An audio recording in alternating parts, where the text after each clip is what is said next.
Bonjour tout le monde. Le but de cette vidéo, c'est de voir notre installation de Java et de configurer les variables d'environnement. Donc la première chose que je vais faire, c'est d'ouvrir un invite de commande. L'invite de commande, on l'ouvre en tapant dans la barre de recherche invite et il va vous sortir invite de commande, ou bien vous tapez directement la commande cmd.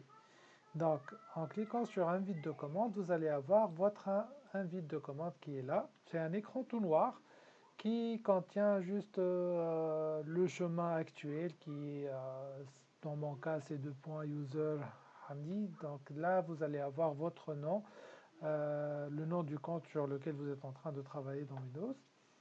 Donc, ce qui nous importe le plus, c'est de savoir est-ce que mon système d'exploitation, il prend en compte la version de Java que j'ai installée ou pas.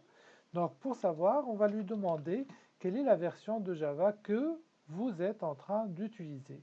La commande, elle est toute simple, c'est Java espace le symbole moins et vous tapez version.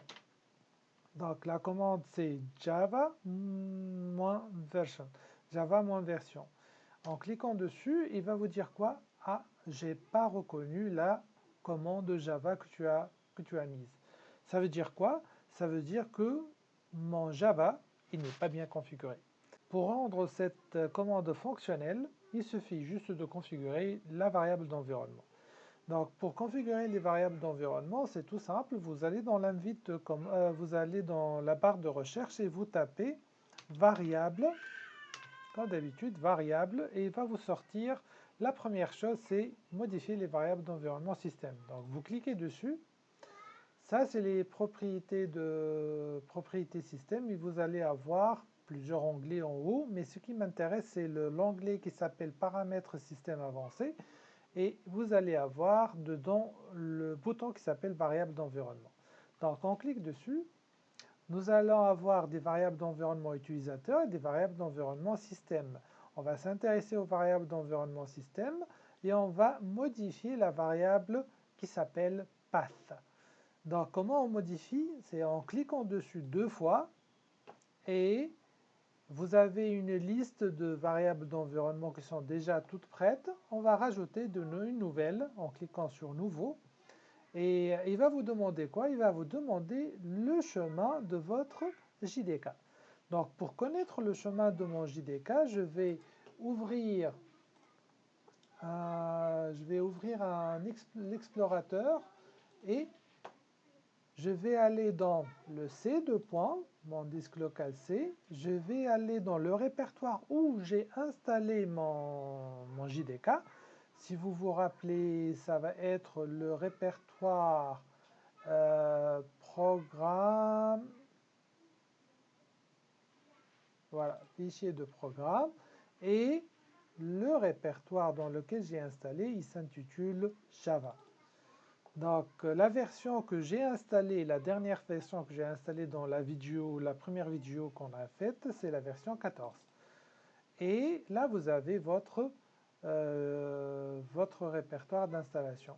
Donc ça, c'est mon bin de la version 14. Donc vous sélectionnez ce chemin-là, vous faites un CTRL-C et vous retournez dans vos variables d'environnement et la nouvelle variable on a cliqué sur Nouveau, la nouvelle variable, et vous collez le chemin. Donc de cette façon, vous avez fait quoi? Vous avez rajouté le chemin du JDK dans votre variable d'environnement.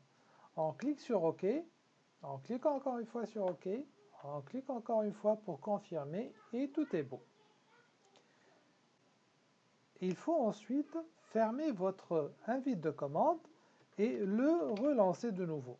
Donc, on relance encore une fois notre invite de commande et on tape encore une fois notre commande Java-version.